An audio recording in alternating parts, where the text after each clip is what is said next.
ఇప్పుడు నా ఎదురుగుండా వీడియో షూటింగ్ చేస్తున్నటువంటి మురళీ గారికి తెలుసు, అలాగే రాఘవేంద్రరావు గారికి తెలుసు. చదువుకోవలసిన కాలంలో చదువుకున్న పిల్లలు ఉంటారు. విశాఖపట్నంలో సుబ్బారావు గారు ఒక మెరైన్ ఇంజనీర్ ఉన్నాడు. ఆయన సముద్రంలో 8 నెలలు ఓడలో వెళ్ళిపోతాడు. ఆయనకు ఒక కొడుకు, ఒక కూతురు. నేను ఒకసారి విశాఖపట్నంలో ఉపన్యాసాలు చెప్పడానికి వెళ్ళి ఏదో పెద్దగా ఎక్కడ చూసినా అందరూ టీవీలు చూస్తున్నారు. డ్రైవర్ని అడిగాను, ఏమిటా అందరూ అలా టీవీలు చూస్తున్నారు షాపుల ముందు నిలబడని. ఏదో చాలా ముఖ్యమైన క్రికెట్ మ్యాచ్ అవుతోందండి అన్నాడు. నేను వాళ్ళ ఇంట్లో బస చేశాను. నేను ఆ ఇంటికి వచ్చి ఆ అబ్బాయిని పిలిచాను. ఏమయ్యా, పిల్లవాడివి కదా, నీకు తెలుస్తుంది, ఎవరెవరు ఆడుతున్నారయా క్రికెట్ అని అడిగాను. అతను అన్నాడు, నాకు తెలియదండి అన్నాడు. ఎందుకు తెలియదు అని అడిగాను. నేను చూడనండి టీవీ అన్నాడు. ఎందుకు చూడవు అని అడిగాను.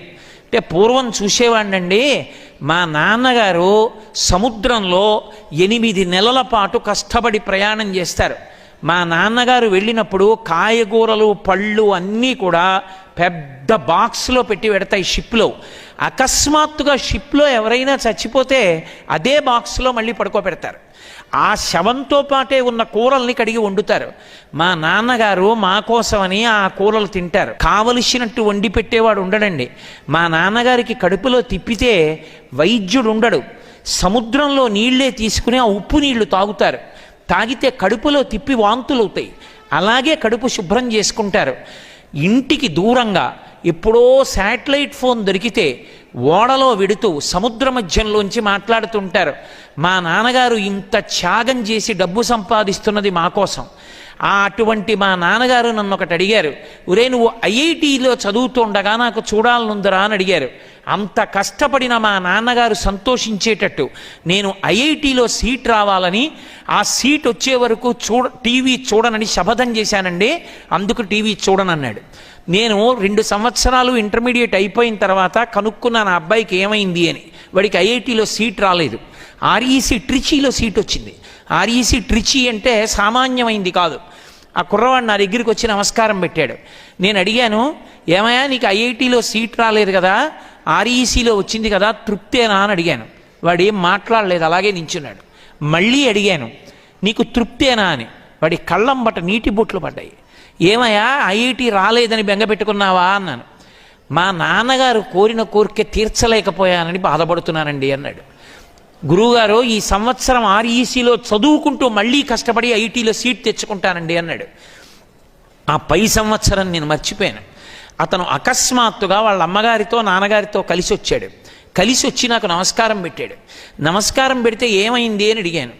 నాకు ఐఐటీలో సీట్ వచ్చింది గురువుగారు, ఐఐటి అహ్మదాబాద్లో నేను ఇప్పుడు చదువుకోవడానికి వెళ్ళిపోతున్నానండి అన్నాడు.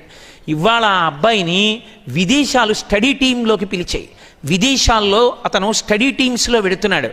అతను ఇంకొక సంవత్సరం పోతే కంట్రీ మేనేజర్ అవుతాడంటే అతను ఏ దేశంలో పనిచేసినా దేశంలో ఉన్న ఇన్స్టిట్యూషన్స్ అన్నిటికీ అతనే హెడ్. అతను నెలకి ఒక 10 లక్షల రూపాయలు సంపాదిస్తాడు. ఇప్పుడు వాళ్ళ నాన్నగారు ఎంత తృప్తితో ఉన్నాడో. అతనితో పాటే ఇంజనీరింగ్ చదువుకున్న వాళ్ళు, అతనితో పాటే ఇంటర్మీడియట్ చదువుకున్నవాడు, టీవీ చూడడం ఇష్టమైన వాడు, క్రికెట్ చూడడం ఇష్టమైన వాడు, సెల్ ఫోన్ మాట్లాడుకోవడం ఇష్టమైన వాడు, సెల్ ఫోన్లో మెసేజ్లు జీవితాన్ని బతికిస్తాయనుకున్నవాడు, ఫ్రెండ్తో గాసిపింగ్ చేయడం బతికిస్తుంది అనుకున్నవాడు ఇవాల్టి రోజున సైకిల్ వేసుకొని రోడ్డు మీద తిరుగుతున్నాడు.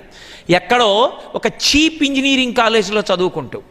సమయాన్ని సద్వినియోగం చేసుకున్న పిల్లవాడు ఐఐటీలో చదువుకుని ఒక కంట్రీ మేనేజర్ కాబోతున్నాడు. నేను మీతో ఎందుకు అత్యంత ప్రేమతో ఈ విషయం చెప్తున్నానంటే, హితశత్రువుని గుర్తించాలి.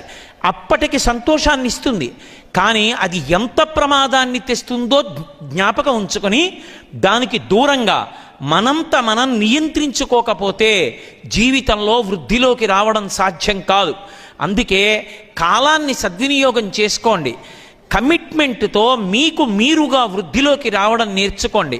మీ చదువుతో పాటుగా సంస్కారము అన్న మాటకి పెద్దపీట వేసి ప్రాధాన్యత ఇవ్వండి.